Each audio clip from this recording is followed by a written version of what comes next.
Outlet पर होगा आपके सारे फिजिक्स के इंस्टीट्यूट मैथ्स और उसका सफाया। बस अपने फोन से क्वेश्चन की फोटो खींचो, क्रॉप करो और तुरंत वीडियो सोल्यूशन पाओ। डाउनलोड कीजिए डाउटनेट ऐप अभी या फिर व्हाट्सएप कीजिए अपने डाउट्स 8 400 400 400 पर।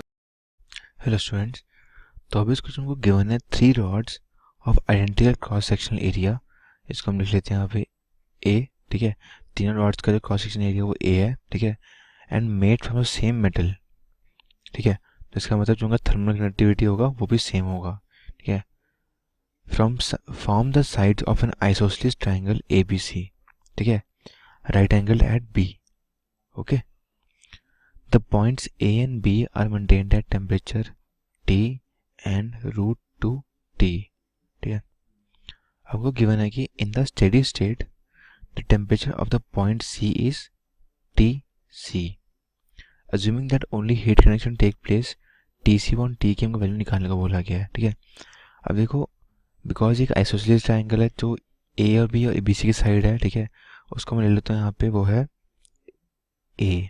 ठीक है, यहाँ पे भी A होगा, तो थर्ड साइड पाइथागोरस थ्योरम से बन जाएगी √2A। ठीक है, अब देखो, बिकॉज हमको गिवन है कि हमारी स्टेडी स्टेट कंडीशन है, राइट। तो स्टेडी स्टेट में जो हमारा dQ/dt होता है वो होता है कांस्टेंट, मतलब सेम, राइट। तो अगर मैं delta Q by delta T लिख लूँ यहाँ पे, equal to K/L into A area, L मेरी लेंथ ऑफ द रॉड है। ठीक है, K मेरा थर्मल कंडक्टिविटी है, इंटू A। ठीक है, K/L into A into delta T, जो कि टेम्परेचर चेंज हो रहा है उनका रॉड के बीच में। ठीक है, तो देखो, सबसे पहले तो हम जो हमारी साइड्स हैं डिफरेंट डिफरेंट, उनके लिए हम जहाँ यहाँ पर dQ/dt उसकी वैल्यू लिख लेते हैं यहाँ पे। तो यहाँ पे हम लिखते हैं, देखो, जो साइड AC है और जो CB है, ठीक है, AC के लिए हम लिख लेते हैं यहाँ पे जो हमारा dQ/dt है वो है delta T K into A delta T upon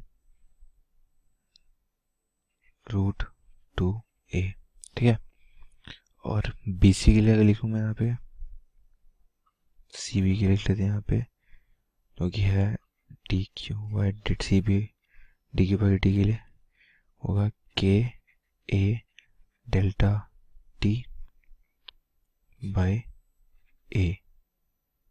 ठीक है,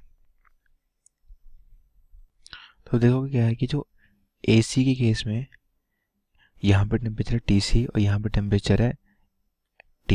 ठीक है, A पॉइंट पे, तो डेल्टा T हो जाएगा मेरे पास यहाँ पे, उसको हम इस तरह लिख लेंगे KA डेल्टा T हो जाएगा T minus TC upon √2A। ठीक है, और यहाँ पे CB dQ/dt एट CB की वैल्यू क्या आएगी हमारे पास, K times A, delta T होगा हमारे पास TC minus √2T upon A।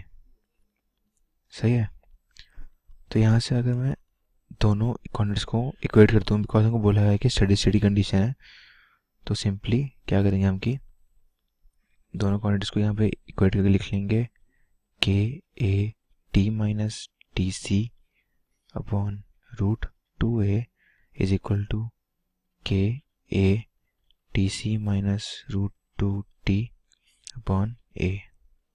ठीक है, यहाँ से K and A cancel out हो जाएंगे। ठीक है, और यहाँ से मेरे पास वैल्यू बनेगी जिस तीसरा हम सॉल्व करते हैं इसको आगे, T minus TC equal to √2TC minus 2T।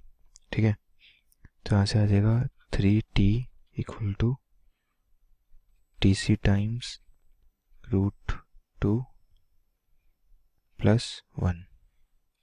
ठीक है, और अब यहाँ से हम TC अपॉन T की वैल्यू निकालेंगे, TC अपॉन T जो की वैल्यू आएगी 3/1 प्लस √2। ओके, तो ये निकालने को हमको बोला गया था ऊपर हमारे क्वेश्चन में। तो अब गिवन ऑप्शन में से जो करेक्ट ऑप्शन होगा हमारे पास वो है ऑप्शन बी, क्योंकि मेरा करेक्ट सोल्यूशन है फॉर द गिवन क्वेश्चन।